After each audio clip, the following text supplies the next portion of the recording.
সদায়নো কিমান ভিতৰৰ পৰা ভিডিঅ' আৰম্ভ কৰিম, আজি বাহিৰৰ পৰা আৰম্ভ কৰিছোঁ। চাওকচোন, আৰু ইমান সুন্দৰ দেখিছেনে আমাৰ এই কাগজ ফুলজোপা। চাওক। নমস্কাৰ বন্ধু বান্ধৱীসকল, নতুন এটা ভিডিঅ'লৈ আপোনালোকক আটাইকে স্বাগতম জনাইছোঁ। আৰু মই আছিলোঁ এতিয়া শুইহে, গম পাইছেনে? এতিয়া বাজিছে ভিডিঅ'টো বনাওঁতে 1:30, আৰু তেতিয়াই দেখিলোঁ এটা একদম আচৰিত মানে অদ্ভুত মানে নিউজ এটা দেখিলোঁ। আৰু সেই অদ্ভুত নিউজটো দেখি মই ভাবিলোঁ যে আপোনালোকক সতৰ্ক কৰি দিওঁ। আপোনালোকে বাৰু সেই 10,000 টকা যে কিবা উদ্যমিতা আঁচনি নে কিবা আঁচনি, মুঠতে যি আঁচনিয়ে নহওক সেই আঁচনি পাইছে নেকি? যদি সেই আঁচনি পাইছে, ৰ'দ হওক বৰষুণ হওক, আপোনালোক কি কৰিব লাগিব? ৰাস্তাৰ কাষত থিয় হৈ থাকিব লাগিব। কাৰণ মুখ্যমন্ত্ৰীয়ে হওক বা যোনেই নহওক, বিজেপিৰ যোন সদস্যই নহওক, সেইফালেদি গ'লে আপোনালোকে ৰাস্তাৰ কাষত থিয় হৈ পেলাই তেওঁলোকক সম্ভাষণ জনাব লাগিব। আৰু সেই গতিকে হয়তো মুখ্যমন্ত্ৰী যে এতিয়া সেই আশীৰ্বাদ যাত্ৰা নে কি তাত গৈছে, সেইটো কাৰণে কিজানি হাজাৰ হাজাৰ মানুহ ৰাস্তাৰ কাষত তেনেকৈ বুন্দাপৰ দি আছে। আৰু তাৰ সেইটো উদাহৰণ একে প্ৰমাণসহ দিছে আমাৰ কৃষক মুক্তিৰ বিদ্যুৎ শইকীয়াই। তেওঁ এটা মই নিউজত দেখিলোঁ যে এনেকুৱা হৈছে তেওঁলোকৰ গোলাঘাট ডিষ্ট্ৰিক্টত। আৰু সঁচাকৈ আচৰিত দেই।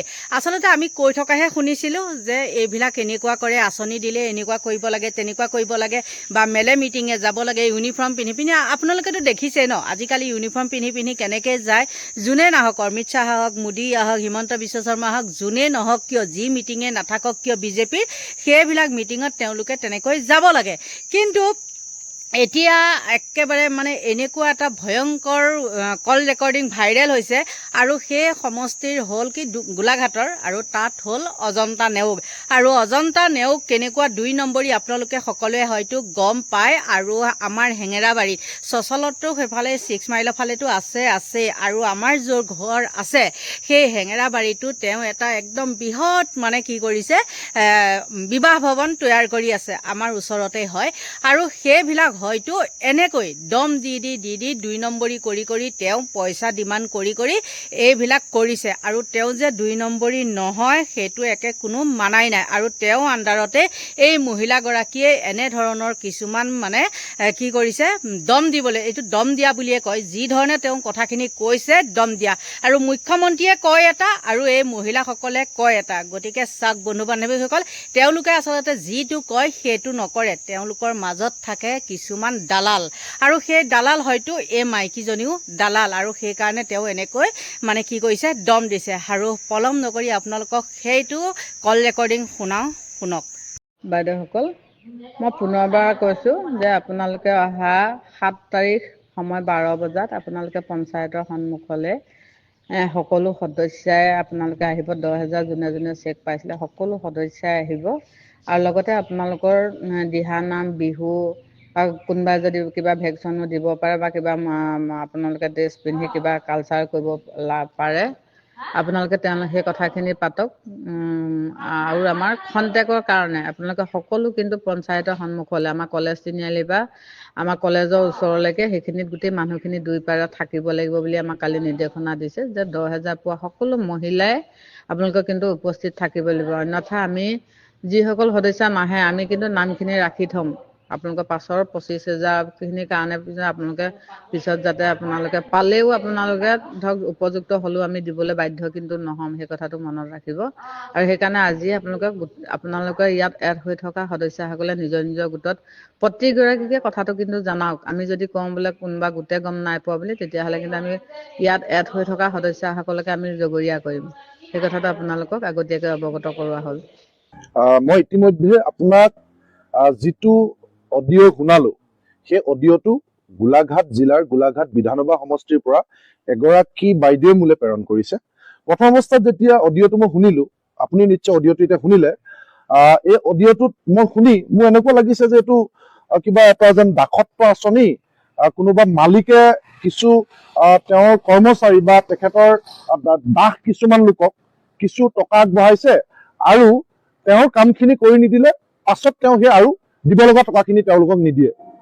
কিন্তু মই অলপ পিছত ভালকৈ যেতিয়া অডিঅ'টো শুনিছো, তাত যেতিয়া উল্লেখ কৰা হৈছে যে অহা 7 তাৰিখে, কাৰণ অসমৰ মুখ্যমন্ত্ৰী ডাঙৰীয়া 7 তাৰিখে গোলাঘাটলৈ আহিব, আৰু 10,000 টকা যিসকলক দিয়া হৈছে বুলি কৈছে, আৰু সেই 10,000 টকা দিয়া মহিলাসকল যদিহে 7 তাৰিখে ৰাস্তাৰ দুয়ো কাষে থিয় হৈ নাথাকে, তেতিয়াহ'লে পিছৰ যিমান ভাল কাম কৰিলেও সেই 10,000 যিমান ভাল কামত লগালেও পিছৰ 25,000টো কোনো কাৰণত সেই মহিলাসকলক দিয়া নহয়।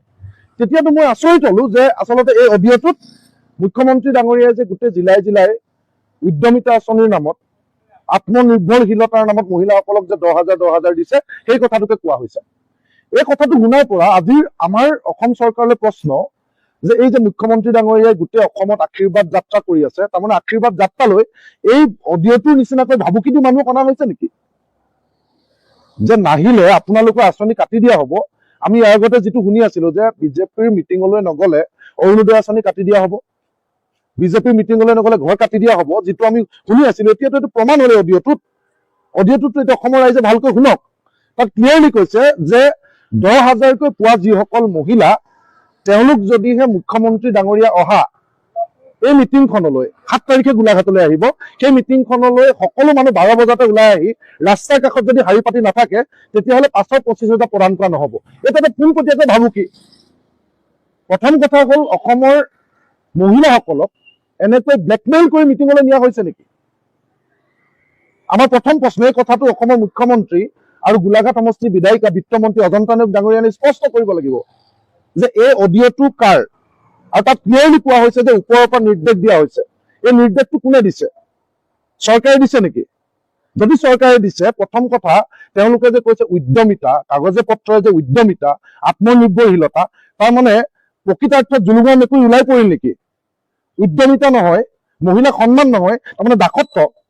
পইচা নিদিলে পিছত যদি পইচা লৈ 10,000 লৈ যদি মিটিঙলৈ নাহে তেতিয়াহ'লে পিছৰ 25,000 কোনো কাৰণত দিয়া নহ'ব। এই যে অডিঅ'টো ক'লে এই কথাটো কাৰ, এইটো অসম চৰকাৰে স্পষ্ট কৰিব লাগে। আৰু যদি নকৰে তেতিয়াহ'লে এই মহিলাগৰাকীয়ে কোৱাৰ নিচিনাকৈ এইটো কথা সত্য যে ওপৰৰ পৰা নিৰ্দেশ দিছে 10,000 দিয়ে সকলো মহিলা মিটিঙলৈ, বিজেপিৰ মিটিঙলৈ যোৱাটো বাধ্যতামূলক। তাৰমানে তেতিয়াহ'লেতো মহিলাৰ সন্মানৰ কথা কোৱা এই দলটোৱে, মুখ্যমন্ত্ৰীয়ে বা অজন্তা নেওগ ডাঙৰীয়ানী গোলাঘাটৰ, তেওঁ নিজে এগৰাকী মহিলা, তাৰমানে মহিলাসকলক পোনপটীয়াকৈ নিৰ্যাতন চলাইছে, ব্লেকমেইল কৰিছে, অপমান কৰিছে।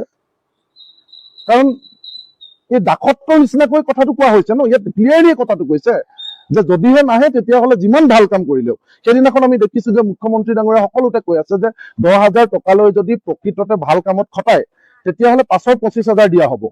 কিন্তু এই অডিঅ'টোত কৈছে 10,000 লৈ যিমান ভাল কাম কৰিলেও যদিহে মুখ্যমন্ত্ৰী ডাঙৰীয়া বা মিটিঙলৈ নাহে তেতিয়াহ'লে পিছৰ 25,000 যিমান ভাল কাম কৰিলেও দিয়া নহ'ব। এই এটাহে অডিঅ' আহিছে আমাৰ হাতলৈ, তাৰমানে গোটেই অসমতে এইটো চলি আছে নেকি? এই কথাটো অসমৰ মুখ্যমন্ত্ৰী ডাঙৰীয়াই স্পষ্ট কৰিব লাগে।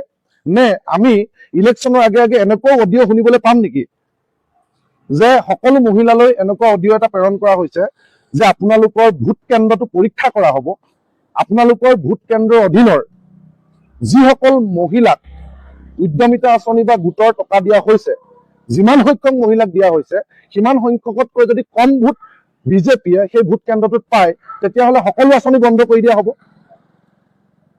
এনেকুৱা ধৰণৰ ভাবুকিও ইলেকশ্যনৰ আগে আগে আহিব নেকি? এই কথাটো অসমৰ মুখ্যমন্ত্ৰী আৰু বিজেপি চৰকাৰে স্পষ্ট কৰিব লাগে। কাৰণ এই ভিডিঅ'টোত ক্লিয়াৰলি ভাবুকি দিয়া হৈছে, মহিলাসকলক অপমান কৰা হৈছে, আৰু এই কথাটো এই অডিঅ'টোৰ জৰিয়তে জুলুঙৰ মেকুৰী ওলাই পৰিছে। গতিকে এই কথাটো মই সমগ্ৰ বিৰোধী ৰাজনৈতিক দলবিলাককো এই কথাটোক লৈ আপোনালোকে মই গুৰুত্ব প্ৰদান কৰিবৰ কাৰণে অনুৰোধ জনাইছো। কাৰণ এটা ভিডিঅ' ভাইৰেল হৈছে, এটা অডিঅ' ভাইৰেল হৈছে, অডিঅ'টোত ক্লিয়াৰকে কোৱা হৈছে গোটেই কথাখিনি। গতিকে অসমত সকলো আশীৰ্বাদ যাত্ৰালৈ এনেকৈ মানুহ অনা হৈছে নেকি? এই কথাটো চৰকাৰে স্পষ্ট কৰিব লাগে আৰু বিৰোধী দলবিলাকে এই কথাটো গুৰুত্ব প্ৰদান কৰিব লাগে। আৰু যদিহে এনেকুৱা কৰা হৈছে মই ভাবো যে ইলেকশ্যন কমিশ্যনেও স্বমত গোচৰ ল'ব লাগে। আৰু বিজেপি দলে যদিহে তেওঁলোকৰ দলীয় সিদ্ধান্ত নহয় তেতিয়াহ'লে এই বিষয়টো তদন্ত কৰিব লাগে, কোনে কৰিছে তেওঁলোকৰ পৰা শাস্তি দিব লাগে। যদিহে বিজেপিৰ দলৰ দলীয় বাৰ্তা এইটো নহয়, আৰু যদি দলীয় বাৰ্তা তেতিয়াহ'লে এইটো ইলেকশ্যন কমিশ্যনে তেওঁলোকৰ ওপৰত শাস্তিমূলক ব্যৱস্থা কৰিব লাগে। আৰু ৰাইজেও এনেধৰণে মহিলাক অপমান কৰাৰ কাৰণে মুখ্যমন্ত্ৰী আৰু দলটোক শাস্তি প্ৰদান কৰিব লাগে। নিশ্চয় আপোনালোকে শুনিলে নহয়নে? শুনাৰ পিছত কওকচোন এই মহিলাজনীও বাৰু কম নে? এই মহিলাজনীওতো কম নহয়, আচলতে এওঁ চাগে কিছুমান কমিশ্যন পায় আৰু সেইকাৰণেহে এই ধৰণে তেওঁ কি কৰিছে, মানে মানুহক ভাবুকি দিছে। বন্ধু বান্ধৱীসকল, এইখিনিতে আপোনালোকৰ পৰা লৈছোঁ বিদায়। Bye bye.